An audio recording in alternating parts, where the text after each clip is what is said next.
प्रतिकूल परिस्थितीत या परिवारातला तमाम इथला माझे मायबाप, वडीलधारी मायबाप, तरुण सहकारी या कुणालासाठी तिष्ठत होता, कुणालाची मनामध्ये खंत होती. पण बाळासाहेबांच्या आशीर्वादानं, तुमच्या सगळ्यांच्या सहकार्यानं, पाठिंब्यानं आज पडणारा गुलाल, या गुलालाची आणि बाळासाहेबांची शपथ घेऊन सांगतो, भविष्य काळात जाईल तिथे जर गुलाल घेतला नाही तर आणि मला या 5 वर्षाच्या काळात इथल्या तमाम जनतेनं, वडीलधाऱ्यानं, तुमच्या सगळ्यांच्या सहकार्यानं, आशीर्वादानं मी या प्रतिकूल परिस्थितीत अनेक त्या ठिकाणी माझ्यावरती आरोप झाले. कुणी सांगितलं भालके संपलेत, अरे तुझ्या बापाला भालकेच्या ठिकाणी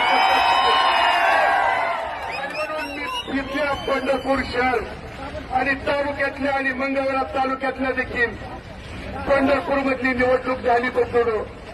इथं गप्पसल वाटलं, मंगळवेढ्याला आला आणि मंगळवेढ्याला काय म्हणला, पंढरपूरच्या निवडणुकीचा विजय म्हणजे काळ्या दगडावरची पांढरी रेघ आहे. ही तुझा काळा दगड,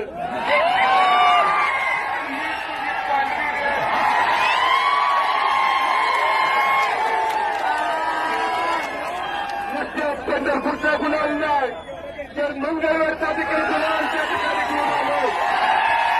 आणि इथून पुढच्या काळात जिल्हा परिषद असेल, पंचायत समिती, पण पंचूनो खऱ्या अर्थानं अंतकरणपूर्वक, ऋणपूर्वक कुणाचं ऋण व्यक्त करायचं असेल तर भगीरथ या 5 वर्षात लढला, त्या लढायला बळ जिथल्या खऱ्या अर्थानं उपस्थित माझ्या मायबाप, तरुण सहकार्यांनी, माता भगिनींनी आणि सहकार्यांनी दिलं.